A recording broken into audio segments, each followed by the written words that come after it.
ಪ್ರೀತಿಯ 10ನೇ ತರಗತಿ ವಿದ್ಯಾರ್ಥಿಗಳೇ, ಇವತ್ತಿನ ದಿನ ನಾವು ಈ ಜೀವಕ್ರಿಯೆಗಳು ಬಗ್ಗೆ ನಾವು ಇವತ್ತು ವಿದ್ಯಾರ್ಥಿಗಳಿಂದ ಚಟುವಟಿಕೆ ಜೀವಕ್ರಿಯೆಗಳ ಬಗ್ಗೆ ಅಧ್ಯಯನ ಆಗೈತಲ್ಲ, ಪಾಠ ಆಗಿದೆಯಲ್ಲ ಹಾಗೆ ಹೌದಲ್ಲ. ಅದೇ ನಿಮಗೆ ಏನು ತೋಚುತ್ತೋ, ಏನು ಕಲ್ತಿದ್ದೀರೋ ಅದನ್ನೇ ಬಂದು ಇಲ್ಲೇ ನೇರವಾಗಿ ಮಾತಾಡಿ, ಹೌದಾ. ಈಗಾಗಲೇ ನಾವು ಜೀವಕ್ರಿಯೆಗಳಲ್ಲಿ ಮನುಷ್ಯನಲ್ಲಿ ಹೆಂಗೆ ನಡೀತಿತ್ತು ಜೀರ್ಣಕ್ರಿಯೆ, ರಕ್ತ ಪರಿಚಲನೆ ಹೇಗೆ ನಡೀತೈತಿ, ವಿಸರ್ಜನಾ ಕ್ರಿಯೆ ಹೇಗೆ ನಡೀತೈತಿ ಅನ್ನೋದ್ರ ಬಗ್ಗೆ ತಿಳ್ಕೊಂಡ್ರಿ. ಸಸ್ಯಗಳಲ್ಲಿ ಯಾವ ರೀತಿ ವಿಸರ್ಜನೆ ಆಗುತ್ತೆ, ಸಸ್ಯಗಳು ಯಾವ ರೀತಿಯಾಗಿ ತಮ್ಮ ಪೋಷಣೆಯನ್ನು ಮಾಡಿಕೊಳ್ತವೆ, ಹೌದಾ. ಆಮೇಲೆ ಸರಳ ಜೀವಿಗಳಾದಂಥ ಏಕಕೋಶ ಜೀವಿಗಳು ಯಾವ ರೀತಿ ತಮ್ಮ ಪೋಷಣೆಯನ್ನು ಮಾಡಿಕೊಳ್ತವೆ ಅಂತ ಈಗಾಗಲೇ ನಾವು ಪಾಠವನ್ನು ನಾವು ಕಲ್ತಿದ್ದೇವೆ, ಹೌದಾ. ಈಗ ಈ 10ನೇ ತರಗತಿ ವಿದ್ಯಾರ್ಥಿಯಾದ ಸ್ವಾತಿ ಅವರು ಈಗ ಕೆಲವು ವಿಷಯಗಳನ್ನು ನಿಮ್ಮೊಂದಿಗೆ ಹಂಚಿಕೊಳ್ಳಿಕ್ಕೆ ಬರ್ತಾ ಇದ್ದಾರೆ. ನನ್ನ ಹೆಸರು ಸ್ವಾತಿ ಅಮ್ಮಪ್ಪ. ನಾನು 10ನೇ ತರಗತಿಯಲ್ಲಿ ಓದುತ್ತಿದ್ದೇನೆ, ಶ್ರೀ ಗುರುಮುಖೇಶ್ವರ ಪ್ರೌಢಶಾಲೆ. ನಾನು ವಿಷಯ ವಿಜ್ಞಾನ, ಅಧ್ಯಾಯ 3 ಜೀವಕ್ರಿಯೆ.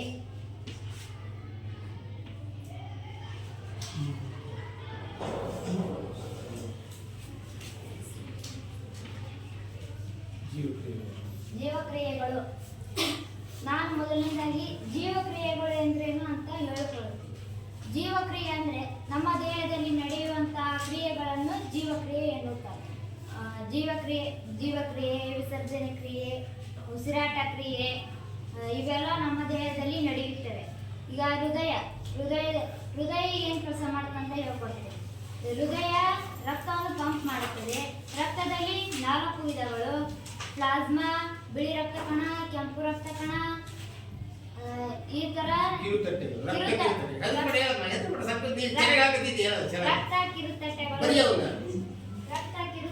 ರಕ್ತದ 4 ಕಣಗಳು, ರಕ್ತದಲ್ಲಿರುವ ಕಣಗಳು.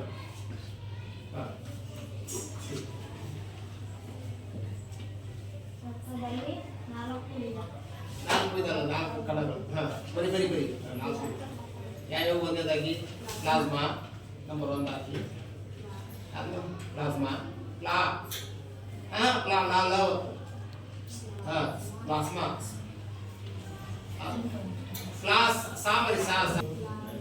ಪ್ಲಾಸ್ಮಾ. ಬರೀ ಕೆಂಪು ರಕ್ತ ಕಣ, ಬರೀ ಕೆಂಪು ಹೆಂಗೆ ಬರೀತೀವಿ? ಕೆ 0 ಕೆಂಪು ರಕ್ತ ಕಣ ಹೇಳ್ಕಿಂತ ಬರೀ ಹೆದರ್ಬೇಡ, ಏನಾಗಲ್ಲ. ಕಣ, ರಕ್ತ ಕಣ. ಬಿಳಿ ರಕ್ತ ಕಣ,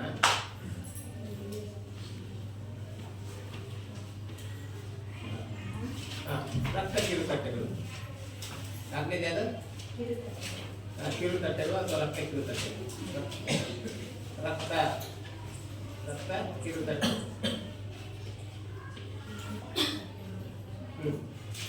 ಕಿರುತಟ್ಟೆಗಳು, ತಟ್ಟೆಗಳು, ರಕ್ತ ಕಿರುತಟ್ಟೆಗಳು. ಇಲ್ಲಿ ತಗೋತಿಲ್ಲ, ಕರೆಕ್ಟ್ ಐತಿ. ಒತ್ಕೊಳಮ್ಮ, ಒತ್ಕೊಳ್ಬೇಡ. ಬರೀ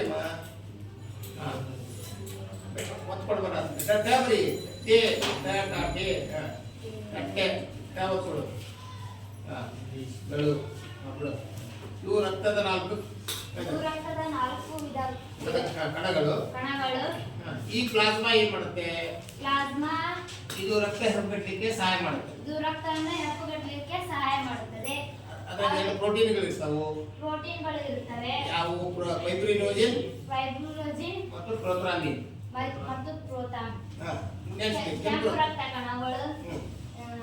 ಕೆಂಪು ರಕ್ತ ಕಣಗಳು ದುಂಡಾಗಿದ್ದು ಸುಮಾರು 1 ಕ್ಯೂಬಿಕ್ ಮಿಲಿಮೀಟರ್ ರಕ್ತದಲ್ಲಿ ರಕ್ತವನ್ನು ಸರಬರಾಜು ಮಾಡುತ್ತದೆ. ರಕ್ತ ಸರಬರಾಜು ಮಾಡಲ್ಲ, ಆಹಾರ, ನೀರು, ಆಕ್ಸಿಜನ್ ಸರಬರಾಜು ದೇಹದ ಎಲ್ಲ ಭಾಗಗಳಿಗೆ ಕೊಂಡೊಯ್ಯುವಂತ ಕೆಲಸ ಮಾಡುತ್ತದೆ. ಬಿಳಿ ರಕ್ತ ಕಣಗಳು ಈ ಆಹಾರ ಮೂಲ ಬಂದಂತಹ ಸೂಕ್ಷ್ಮಾಣು ಜೀವಿಗಳನ್ನು ಹೊರ ಹಾಕುತ್ತವೆ, ಹೊರ ಹೊಮ್ಮುತ್ತವೆ, ವಿರುದ್ಧ ಹೋರಾಡುತ್ತವೆ, ಕೊಲ್ಲುತ್ತವೆ, ನಾಶ ಮಾಡುತ್ತವೆ. ರಕ್ತ ಕಿರುತಟ್ಟೆಗಳು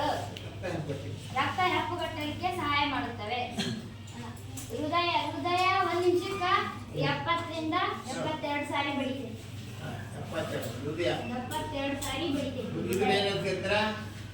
ಹೃದಯ ಬಡಿತ. ಹೃದಯ ಬಡಿತ. ಹೃದಯ ಒಂದು ನಿಮಿಷಕ್ಕೆ ಎಷ್ಟು ಬಾರಿ ಬಡಿತಿದೆ? 72 ಬಾರಿ ಬಡಿತೇನೆ. ಹೃದಯದಲ್ಲಿ 4 ಕೋಣೆಗಳು ಇರುತ್ತವೆ. ಹೃದಯದಲ್ಲಿ 4 ಕೋಣೆಗಳು ಇರುತ್ತವೆ. ಯಾವುವು? ಬಲವೃತ್ಕರ್ಣ, ಬಳಹೃತ್ಕರ್ಷಿ, ಎಡಹೃತ್ಕರ್ಣ, ಎಡಹೃತ್ಕರ್ಷಿ. ಏನು ಸರಿ ಹೇಳು. ಬಲಹೃತ್ಕರ್ಣ, ಎಡಹೃತ್ಕರ್ಷಿ, ಎಡಹೃತ್ಕರ್ಣ, ಬಲಹೃತ್ಕರ್ಷಿ. ಇದು ಹೃದಯದಲ್ಲಿ ಎಷ್ಟು ಭಾಗಗಳಿವೆ? ಹೃದಯದಲ್ಲಿ 4 ಭಾಗ, ಹೌದಾ? ಎಡಹೃತ್ಕರ್ಣ, ಎಡಹೃತ್ಕುಕ್ಷಿ, ಬಲಹೃತ್ಕರ್ಣ, ಬಲಹೃತ್ಕುಕ್ಷಿ, ಹೌದಲ್ಲ? 4 ಕೋಣೆ. ಹಂಗಾರೆ ಹೃದಯ ಎಷ್ಟು ಇದೆ? ಅವರವರ ಎಡಗೈ ಮುಷ್ಟಿ ಗಾತ್ರಷ್ಟು ಗಾತ್ರ, ಅವರವರ ಎಡಗೈ ಮುಷ್ಟಿ ಗಾತ್ರದಷ್ಟು ಇರುತ್ತದೆ ಅಂತ ಹೇಳಿದ್ದೆ, ಹೌದಲ್ಲ? ರಕ್ತ ಏನ್ ಮಾಡ್ತಿದ್ದ? ಹೃದಯ ಪಂಪ್ ಮಾಡುತ್ತೆ, ಹೌದಲ್ಲ? ನಾವೀಗ ಮಾನವರು ತಾನೆ, ಎಷ್ಟು ಮಾನವರಲ್ಲಿ ಎಷ್ಟು ಕೋಣೆಗಳ ಹೃದಯ ಇದೆ? ಮಾನವರಲ್ಲಿ ಹೃದಯ ಎಷ್ಟು ಕೋಣೆಗಳಿದೆ? 4 ಕೋಣೆಗಳ ಹೃದಯ, ಹೌದಾ? ಈಗ ಇನ್ನು ಅನೇಕ ಬೇರೆ ಬೇರೆ ತರ ಪ್ರಾಣಿಗಳದಾವು. ಉದಾಹರಣೆ ಮೀನುಗಳದಾವು. ಮೀನು ನೋಡಿದ್ರೆ ಕೇಳಿ ನೋಡಿರಲ್ಲ? ಮೀನುಗಳಲ್ಲಿ ಎಷ್ಟು ಕೋಣೆಗಳ ಹೃದಯ ಇದೆ? 2. Very good. 2 ಎಷ್ಟದವ? ಈಗ ಇನ್ನು ಕಪ್ಪೆ ನೋಡಿದ್ರೆ ಕಪ್ಪೆಗೆ ಏನಂತ ಕರೀತಾರ? ಸರೀಸೃಪ. ಸರೀಸೃಪನ ಉಭಯವಾಸಿನೇ. ಉಭಯವಾಸಿ ಕಪ್ಪೆ ಉಭಯವಾಸಿ. ಇಲ್ಲಿ ಎಷ್ಟದವು? 3 ಕೋಣೆಗಳ ಹೃದಯ ಇದೆ. ಇದು ಎಕ್ಸಾಮ್ ಕೇಳ್ತಾರೆ, ನೆನಪಿಸ್ಕೊಳ್ರಿ. ಮೀನುಗಳಲ್ಲಿ ಎಷ್ಟು ಕೋಣೆಗಳ ಹೃದಯ ಇದೆ? 2. ಕಪ್ಪೆಗಳಿಗೆ ಉಭಯವಾಸಿ. ಇನ್ನು ಸರೀಸೃಪಗಳಲ್ಲಿ ಅಲ್ಲಿ ಸಹ 3. ಎಷ್ಟು ಕೋಣೆಗಳ ಹೃದಯ? 3. ಹೌದಾ? ಇನ್ನು ಹಕ್ಕಿಗಳು ಮತ್ತು ಸ್ತನಿಗಳು ಅಂದ್ರೆ ನಾವು, ಅವುಗಳ ಎಷ್ಟು ಕೋಣೆಗಳ ಹೃದಯ? 4. ಇದನ್ನ ಎಕ್ಸಾಮ್ ಕೇಳೋದಲ್ಲ, ನಂತರ ಮುಂದೆ FDC STC ಎಕ್ಸಾಮ್ಗೆ ಕೇಳಂತ ಪ್ರಶ್ನೆಗಳಿದ್ವು, ಹೌದಾ? ಹೇಳೋದು ನೀವು ಹೃದಯ ಬಗ್ಗೆ ಏನು ತಿಳಿಸ್ತದೆ? ಹೃದಯದಲ್ಲಿ 4 ಕೋಣೆಗಳಿವೆ. ಈಗ ನಾನು ನಿಮಗೆ ಹೇಳಿದ್ದನ್ನು ಒಂದೆರಡು ಪ್ರಶ್ನೆಗಳನ್ನು ಕೇಳುತ್ತೇನೆ. ಹೃದಯದಲ್ಲಿ ಎಷ್ಟು ಕೋಣೆಗಳಿರುತ್ತವೆ? 4.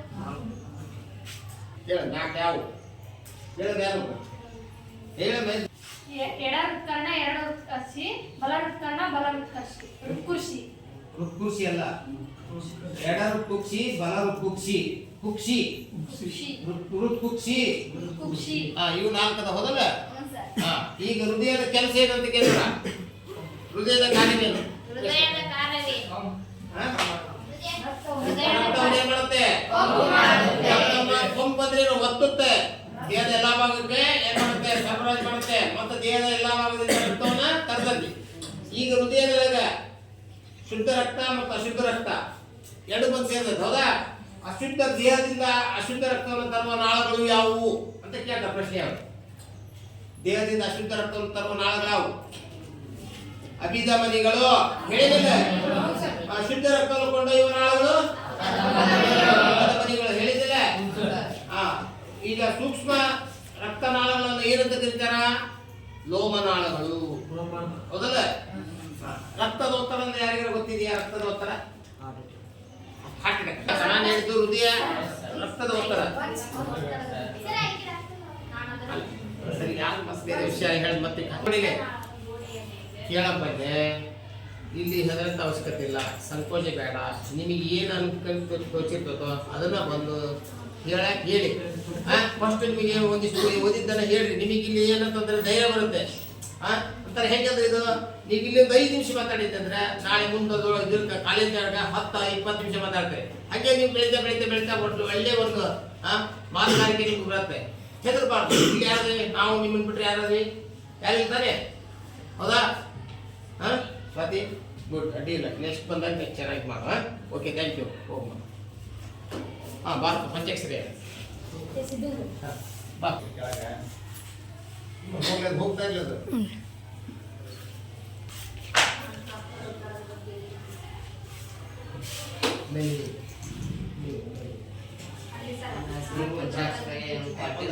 ನಾನು ಈಗ 3ನೇ ಅಧ್ಯಾಯದ ಬಗ್ಗೆ ಜೀವಕ್ರಿಯೆಗಳ ಬಗ್ಗೆ ಪಾಠವನ್ನು ಮಾಡುತ್ತೇನೆ.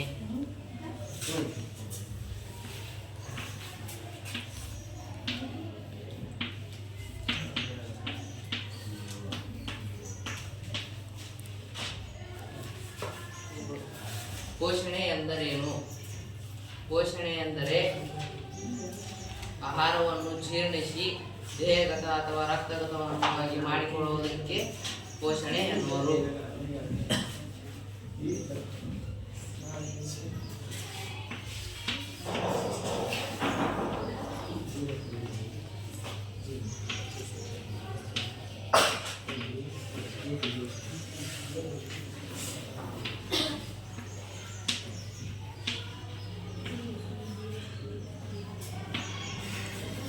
ಆಹಾರವನ್ನು ಫಸ್ಟ್ ಜೀರ್ಣಿಸಲ್ಲ, ಆಹಾರವನ್ನು ಸೇವಿಸಿ ಆಹಾರವನ್ನು ಏನು ಮಾಡೋದು? ಸೇವನೆ ಮಾಡೋದು. ಸೇವಿಸಿ ಹೇಳಿಕೆ ಬರೀ ಜೀರ್ಣಿಸಿ, ಹೇಳಿಕೆ ಬರೀ ಜೀರ್ಣಿಸಿ, ಅರ್ಥವತ್ತೆಟ್ಟು ಬರೀಲಿ, ಅಲ್ಲಿ ಮುಂದೆ ಬರೀ ಸಿ ಬರೀಯೋ ಜೀರ್ಣಿಸಿ. ಹೌದಾ? ಸಿ ಅಲ್ಲ, 10ನೇ ತರಗತಿ ಬಂದಿರಪ್ಪ ನೀವು. ಹೆಂಗಪ್ಪ ಈಗ ಅಲ್ಲಿ ಸಿ ಅಲ್ಲಿ ಅಪ್ಪ ಸಿ ಅಲ್ಲಿ ಬಂದಿಲ್ಲ ಯಪ್ಪ. 10ನೇ ತರಗತಿ ಬಂದಿಯೋ ತಂದೆ. ದೇಹಗತ ಅಂದ್ರೇನ? ದೇಹಗತ ಅಂದ್ರೇನ? ದೇಹಗತ ಅಂದ್ರೇನು? ರಕ್ತಗತ. ದೇಹಗತವನ್ನಾಗಿ ಮಾಡಿಕೊಳ್ಳುವ ಕ್ರಿಯೆಗತ ಬರೀ ಸಾಕು. ದೇಹಗತವನ್ನಾಗಿ ಮಾಡಿಕೊಳ್ಳುವ ಕ್ರಿಯೆಗೆ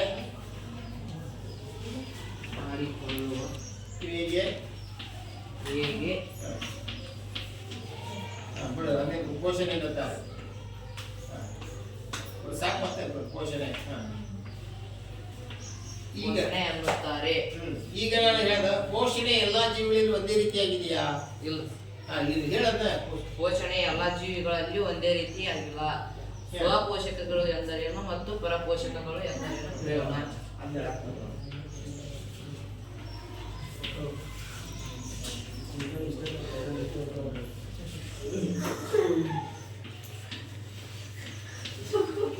ಸ್ವಪೋಷಕಗಳು ಎಂದರೆ ತಮ್ಮ ಆಹಾರವನ್ನು ತಾವೇ ತಯಾರಿಸಿಕೊಳ್ಳುವುದಕ್ಕೆ ಸ್ವಪೋಷಕಗಳು ಎನ್ನುತ್ತಾರೆ.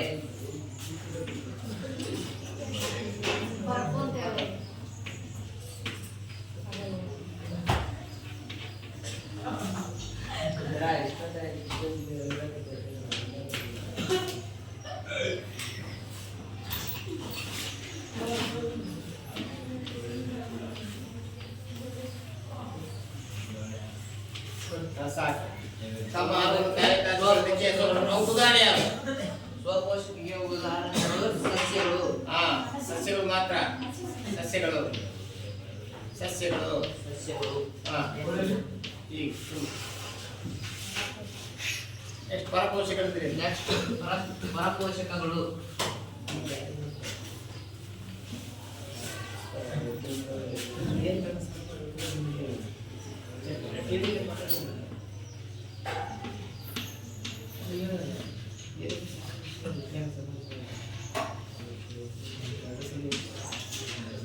ಪರಪೋಷಕಗಳು ಎಂದರೆ ತಮ್ಮ ಬೇರೆಯವರು ತಯಾರಿಸುವ ಆಹಾರವನ್ನು ತಾವು ಸೇವಿಸುವುದಕ್ಕೆ ಪರಪೋಷಕಗಳು ಎನ್ನುತ್ತಾರೆ. ಅಂದ್ರೆ ಸಸ್ಯ ತಯಾರಿಸಿದ ಆಹಾರವನ್ನು, ಹೌದಲ್ಲ? ಸಸ್ಯಗಳು ತಯಾರಿಸಿದ ಆಹಾರವನ್ನು ಇತರೆ ಜೀವಿಗಳು ಸೇವಿಸುವುದಕ್ಕೆ ಅಂತ ಜೀವಿಗಳಿಗೆ ಏನು ಕರೀತಾರೆ? ಪರಪೋಷಕಗಳು. ಉದಾಹರಣೆ ಯಾವ ಪರಪೋಷಕಗಳಿಗೆ? ಉದಾಹರಣೆ ಯಾರು?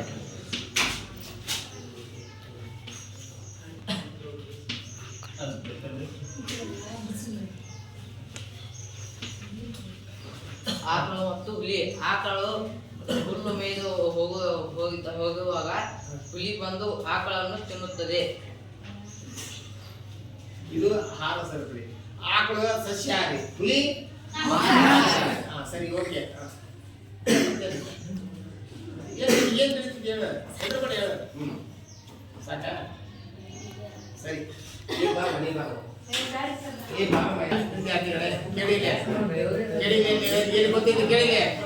ಪ್ರತಿಯೊಬ್ಬರಿಗೂ ಕಾಶಿಮಾ ಇಲ್ಲಿ ಸ್ಟೇಜ್ ಫಿಯರ್ ಅಂತ ಇದ್ದೇವೆ. ಆ ಸ್ಟೇಜ್ ಫಿಯರ್ ಹೋಗ್ಬೇಕಾದ್ರೆ ನೀವು ಒಂದೇ ಕಲಿತು ತರವಾಗಿ ಬಂದಿರ್ಬೇಕು. ನನಗೆ ಈ 8ನೇ ತರಗತಿ ಒಬ್ಬ ವಿದ್ಯಾರ್ಥಿ ಅದಲ್ಲ, ಅವನು ಇಲ್ಲಿ ಎಷ್ಟಂದ್ರೆ ಧೈರ್ಯವಾಗಿ 10-20 ನಿಮಿಷ ಮಾತಾಡೋ ಶಕ್ತಿ ಅವನಿಗಿದೆ. ಹೌದಾ? ಅವ್ನು ಕೆಲವು ಮತ್ತೆ ಬೇರೆ ಬೇರೆ ಉದಾಹರಣೆಗಳನ್ನು ಹೇಳ್ಕೊಂತ ಧೈರ್ಯವಾಗಿ ತನಗೆ ತೋರಿಸ್ತಾ ಅಂತ ಹೇಳ್ತಾನೆ. ನೀವು 10ನೇ ತರಗತಿ ಬಂದಿರಿ, ಹೌದಾ? ಪಾಠ ಅರ್ಥ ಆಗೋ ರೀತಿ ಮಾಡಿನೇ ಇಲ್ಲ. ಮತ್ತೆ ತಿಳ್ಕೊಂಡು ತಂದೆ ಬಂದಿದ್ದು ಹೇಳಕ್ಕೆ ಏನಾಗತ್ತೆ, ನಾನು ಏನಾರ ಇದು ಮಾಡ್ತದೇವ ಇಲ್ಲ. ಅದೇ ಥರ ಈಗ ಜೀವಕ್ರಿಯೆಗಳಿಗೆ ಹೇಳ್ಬೇಕಂತಂದ್ರೆ ಇಲ್ಲಿ ನೋಡಿ ಎಷ್ಟು ಬೇಕಾದ್ರೆ ಪ್ರತಿಯೊಂದು ಜೀವಿ ತಾವು ಬದುಕಬೇಕಾದ್ರೆ ಹಲವಾರು ಜೈವಿಕ ಕ್ರಿಯೆಗಳು ತನ್ನ ದೇಹದಲ್ಲಿ ನಡೀತವೆ. ಪ್ರತಿಯೊಂದು ಜೀವಿ ನನ್ನ ದೇಹದೊಳಗೆ ನಡೀತೇವೆ, ಹೌದಲ್ಲ? ಈಗ ನಾನು ಮೂಗಿನ ಮೂಲಕ ಉಸಿರಾಡ್ತೇನೆ, ನನಗೆ ಗೊತ್ತಿದೆ, ಹೌದಲ್ಲ? ಅದು ಯಾವ ಕ್ರಿಯೆ? ಉಸಿರಾಟ ಕ್ರಿಯೆ, ಹೌದಲ್ಲ? ನಾನು ಆಹಾರವನ್ನು ಬೆಳಿಗ್ಗೆ ಸೇವನೆ ಮಾಡಿದೆ, ಈಗ ಮಧ್ಯಾಹ್ನ ಸೇವನೆ ಮಾಡ್ತಾರೆ, ಹೌದಾ? ಮತ್ತೆ ರಾತ್ರಿ ಸೇವನೆ ಮಾಡ್ತಾರೆ. ಅದೇನು ಸೇವನೆ ಮಾಡಿ ನನ್ನ ದೇಹದೊಳಗೆ ಗೊತ್ತಿಲ್ಲ ಹಾಗೆ ಏನಾಗ್ತಾ ಇದೆ? ಜೀರ್ಣ ಆಗ್ತಾ ಇದೆ, ಹೌದಲ್ಲ? ಇದು ಯಾವ ಕ್ರಿಯೆ? ಆಹಾರವನ್ನು ಸೇವನೆ ಮಾಡೋದು, ಜೀರ್ಣ ಮಾಡೋದು, ಜೀರ್ಣಕ್ರಿಯೆ. ಆ ಜೀರ್ಣಕ್ರಿಯೆ ಆಗ್ತದೆ. ಆ ಆಹಾರ ಜೀರ್ಣ ಆಗೋದು ಹೇಗೆ ಅಂದ್ರೆ ಮೂಗಿನ ಮೂಲಕ ಆಮ್ಲಜನಕ ತಗೊಂಡಿರ್ತೀರಲ್ಲ, ಆ ಆಮ್ಲಜನಕ ನಾವು ಸೇವಿಸಿದಂಥ ಆಹಾರದಲ್ಲಿರ್ತಕ್ಕಂಥ ಶಕ್ತಿಯನ್ನು ಏನು ಮಾಡುತ್ತೆ? ಉತ್ಕರ್ಷಣೆ ಮಾಡುತ್ತೆ. ಅದು ಉಸಿರಾಟ ಕ್ರಿಯೆ. ಯಾವ ಕ್ರಿಯೆ?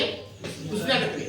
ಹೀಗೆ ರಕ್ತದಲ್ಲಿರುವ ಪೋಷಕಾಂಶಗಳನ್ನ ಹೀರಿಕೊಂಡಿದ ಮೇಲೆ ಆ ಪೋಷಕಾಂಶಗಳು ರಕ್ತಕ್ಕೆ ಸೇರ್ತಾವು. ಅವು ವಿಲಯಗಳ ಮೂಲಕ ಹೀರಲ್ಪಡ್ತವೆ, ಹೌದಲ್ಲ?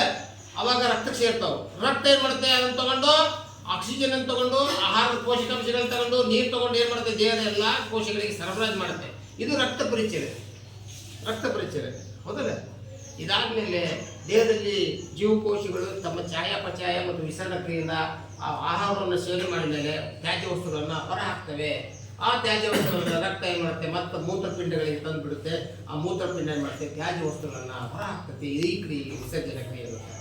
ಹಾಗಾದ್ರೆ ಈಗ ಜೀರ್ಣಕ್ರಿಯೆ, ಉಸಿರಾಟ ಕ್ರಿಯೆ, ರಕ್ತ ಪರಿಚಲನೆ ಕ್ರಿಯೆ ಮತ್ತು ವಿಸರ್ಜನೆ ಕ್ರಿಯೆ ಇವೆಲ್ಲವೂ ಏನಿವು?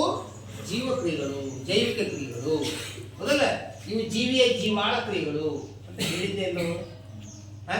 ಹಂಗಾರೆ ಮಾನವನ ಜೀರ್ಣಕ್ರಿಯೆ ಹೇಗೆ ನಡೀತೈತಿ? ಜೀರ್ಣಾಂಗ ಬಾಯಿ ಕುಹರ, ಅನ್ನನಾಳ, ಜಠರ, ಹೌದಲ್ಲ? ಮೇದೋಜೀರಕಾಂಗ, ಮತ್ತೆ ಪಿತ್ತಕೋಶ ಹೇಳಿದ್ದೆ, ಸಣ್ಣ ಕರಳು, ದೊಡ್ಡ ಕರಳು ಮತ್ತು ಕೊನೆಯದು ಗುದದ್ವಾರ, ಮಲಾಶಯ ಮತ್ತು ಗುದದ್ವಾರ. ಹೀಗೆ ಇದು ಮಾನವನ ಜೀರ್ಣಾಂಗ ಇವ, ಹೌದಾ? ಇಲ್ಲಿ ಆಹಾರ ಯಾವ ರೀತಿ ಜೀರ್ಣ ಆಗುತ್ತೆ, ನಂತರ ಅದಕ್ಕೆ ಯಾವ ರೀತಿ ರಸಗಳು ಸೇರಿಕೊಂತ ಹೋಗ್ತವೆ. ಆ ರಸಗಳಲ್ಲಿ ಏನಿರ್ತವೆ? ಕಿಣ್ವಗಳು ಇರ್ತವೆ. ಆ ಕಿಣ್ವಗಳು ಏನು ಮಾಡ್ತಾವೆ? ಆಹಾರವನ್ನು ಏನು ಮಾಡ್ತಾವೆ? ಪಚಿಸ್ತಾವೆ ಅಂತ ನಾನು ಹೇಳಿದ್ಮೇಲೆ ಬಾರ್ಕೊಡೋದು. ಸಿದ್ದರಗೌಡ ಪಾಟೀಲ್ ಬಾರ್, ನಿನಗೆ ತೋರಿಸುತ್ತೆ ಬಂದು ಹೇಳೋದು. ಒಂದು 2 ನಿಮಿಷ ಸೆಕೆಂಡ್ ಎದುರು ಬಿಡಬಾರ್ದು, ಅದೇ ಹೇಳೋದು. ನಿನಗೆ ಧೈರ್ಯ ಬರ್ಬೇಕಲ್ಲ, ಬಾ ಈಗ ಅದು ತಗೊಂಡು ಹೋಗ. ಏನು ಬಂದಿದ್ದೆ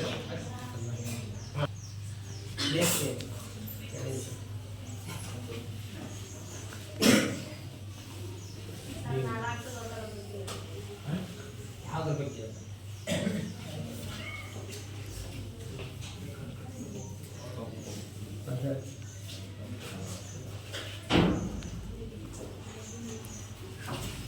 ನನ್ನ ಹೆಸರು ಸಿದ್ದನಗೌಡ ಸಂಗನಗೌಡ ಪಾಟೀಲ್.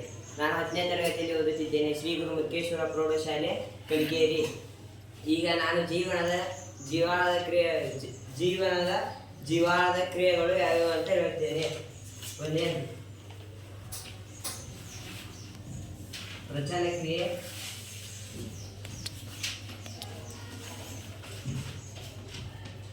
ಪಚನ ಕ್ರಿಯೆ ಪಚನ ಅಷ್ಟೇ. ಪಚನ ಕ್ರಿಯೆ, ಪಚನ ಕ್ರಿಯೆ. ಎರಡನೇದು ಉಸಿರಾಟ ಕ್ರಿಯೆ. ಉಸಿರಾಟ ಸಾಕು, ಉಸಿರಾಟ ಬರೀ ಉಸಿರಾಟ ಸಾಕು, ಬರೀ ಬಿಡ. ರಕ್ತ ಪರಿಚಲನೆ,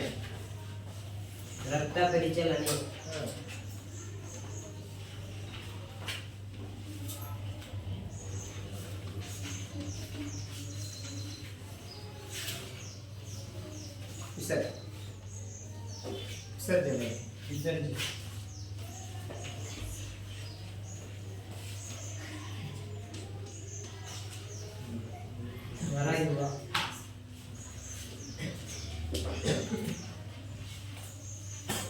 ಇವು ಜೀವಾಳ ಕ್ರಿಯೆ ಸಾಕು. ಮತ್ತೆ ಯಾವುದು? ಸಂತಾನೋತ್ಪತ್ತಿ. ಅದು ಒಂದು ಜೈವಿಕ ಕ್ರಿಯೆ.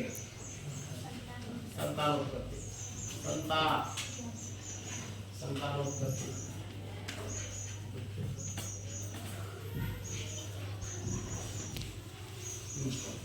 ಸರಿ.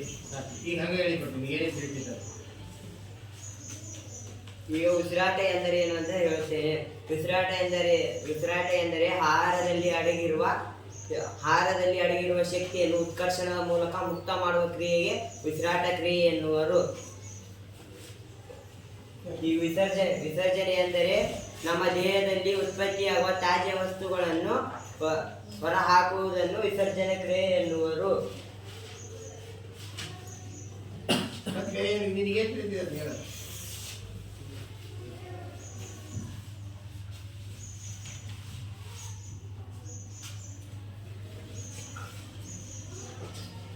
ಮಾಂಸಾಹಾರಿಗಳು ಗಿಡ್ಡ ಸಣ್ಣ ಕರುಗಳನ್ನು ಹೊಂದಿರುತ್ತವೆ.